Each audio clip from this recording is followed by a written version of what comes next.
உலகின் தொடக்கம் வீருடை செம்மொழி உயிர்மொழி உலகம் வேறொன்றிய நாற்பது உயிர்மொழி எனும் வீர தமிழில் நான் பேச எடுத்துக்கொண்டுள்ள தலைப்பு இந்திய சுதந்திர போராட்டத்தில் பெண்களின் பங்கு. அச்சமில்லை அச்சமில்லை அச்சம் என்பதில்லையே, உச்சி மீது வானிலிருந்து வீழுகின்ற போதிலும் அச்சமில்லை அச்சமில்லை அச்சம் என்பதில்லையே. இது வெறும் வேந்தருக்கும் மாந்தருக்கும் மட்டும்தானா? கண்டிப்பாக கிடையாது. இம்மண்ணில் பிறந்த ஒவ்வொரு பெண்மணிக்கும் இது பொருந்தும். ஆங்கிலேயர் ஆட்சி விஷமாக பரவியது இந்தியாவில். அனைத்து மன்னர்களும் அஞ்சினர். ஐயோ என்ன செய்வது என்று அறியாது திகைத்தனர்.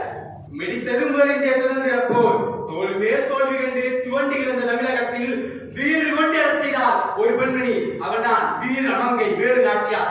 ராமநாதபுரம் மாவட்டத்தில் விஜய ரகுநாதர் சேவதிக்கும் முத்தமைக்கும் மகளாக பிறந்தார். சிறுவயது முதலே ஆணாக பாவித்து போர்க்கலைகள் பல கற்றார். இது மட்டுமா, பல மொழிகளையும் கற்றுத் தேர்ந்தார். தமிழ், ஆங்கிலம், கன்னடம், மலையாளம், உருது என பல மொழிகளிலும் தேர்ச்சி பெற்றார். இவர் 1246ஆம் ஆண்டு முத்துவடுகநாதத்தை வரை மணந்தார்.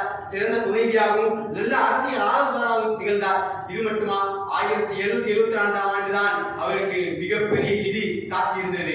என்ன, அவர் காளையார் கோயிலுக்கு சென்று முத்துவடுகநாதரும் அவரது புதல்வியும் சுவாமி தரிசனம் செய்யும் பொழுது அங்கே ஆங்கிலேயர்கள் குண்டுக்கு இரையாகினர். வேலு நாச்சியாருக்கு என்ன செய்வது என்றே தெரியவில்லை. சிவகங்கை சீமை ஆங்கிலேயரின் வசமானது. வேலு நாச்சியாருக்கோ உலகமே இருந்து போனது. பாசமாய் வளர்த்த மகளும் இல்லை, நேசமாய் வளர்த்த கணவனும் இல்லை. அழுதார், புரண்டார். ஆனால் அச்சம் துச்சம் என மாறியது. ஏன் இழப்பதற்கு ஒன்றுமில்லை என்னும் மனநிலை எவ்வளவு பெரிய மாற்றத்தை ஏற்படுத்தும் என்பதை அப்பொழுது அங்கு ஆங்கிலேயர்கள் உணரவில்லை.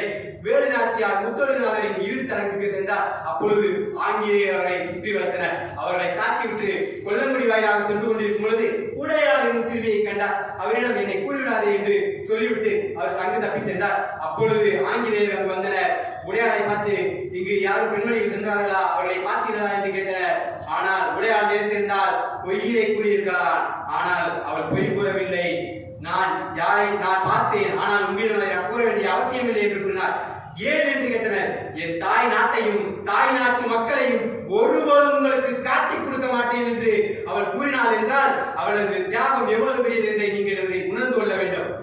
உன் கைகள் வெட்டப்படும் என்றனர், கால்கள் வெட்டப்படும் என்றனர். அவள் சளைக்கவே இல்லை. கைகளும் வெட்டப்பட்டது, அப்பொழுதும் கூறவில்லை. கால்கள் வெட்டப்பட்டது, அப்பொழுதும் கூறவில்லை. தலையும் வெட்டப்பட்டது. ஆனாலும் தன் உயிரே போனாலும் பரவாயில்லை, எனது தாய் நாட்டையும் தாய் நாட்டு மக்களையும் ஒருபோதும் காட்டி கொடுக்க மாட்டேன் என்று கூறியதனால்தான் இன்றளவும் வெட்டுடையால் காளியம்மனாக அங்கு வணங்கிக் கொண்டிருக்கிறார்கள் என்றால் ஆச்சரியப்படுவதற்கு இல்லை. இப்படியே நாட்கள் சென்றன. ஹைதர் அலியை சந்தித்தார். அங்கு அவரிடம் உருது சகஜமாக பேசினார். இதை கண்டு ஹைதர் அலிக்கு ஒரே வியப்பு. எப்படி ஒரு பெண்ணால் இவ்வளவு அழகாக மொழித்திறனை வைத்திருக்க முடியும் என்று. உனக்கு நான் உதவ முன்வருகிறேன், 2000 படைவர்களை கொடுக்கிறேன் என்றார். மருதுபாண்டியர்களின் பக்கபலமாக இருந்தது. சரியான வியூகம் வரும் வரை காத்திருந்தார் அவர். வியூகத்தை வகுத்தார் விஜயதசமி நாள் என்று. அங்கு சிறப்பு பூஜை அரண்மனை நடந்து கொண்டிருந்தது. பெண்களுக்கு மட்டுமே அனுமதி. அங்கு தன் பெண்பார் படைகளை அனுப்பி வைத்தார். ஆயுதத்தை ஆடைக்குள் மறைத்து வைத்து தக்க சமயம் வரை காத்திருந்தார். அங்கே ஆங்கிலேயரை கருவறுத்து இரத்த வெள்ளமாக மாறியது. அங்கு குயிரி செய்ததுதான் ஆச்சரியமான விஷயம். ஆங்கிலேயரின் ஆயுதக்கிடங்கை கண்டு நம் வெற்றியின் ரகசியம் இங்கே இருக்கிறது என்று வெடிகுண்டாக மாறினார் அல்லவா. அவளது தியாகத்தினால் தான் தன் கணவரை கொண்ட ஜோசப் ஸ்மித்தை அங்கேயே கருவறுத்து ஆட்சியில் அமர்ந்தார் வீரமங்கை வேலு நாச்சியார். இது பிற்காலத்தில் பல போராட்டங்களுக்கும் வழிவகுத்தது. 1806ஆம் ஆண்டு வேலூர் புரட்சியில் பல பெண்கள் போர் புரிய காரணமாகவும் அமைந்தது. ராணி சென்னம்மாள், ஜான்சி ராணி லட்சுமி என பல போர்கள் நடந்தன. ஆனால் அஹிம்சை என்பதை நமக்கு வெற்றி தந்தது.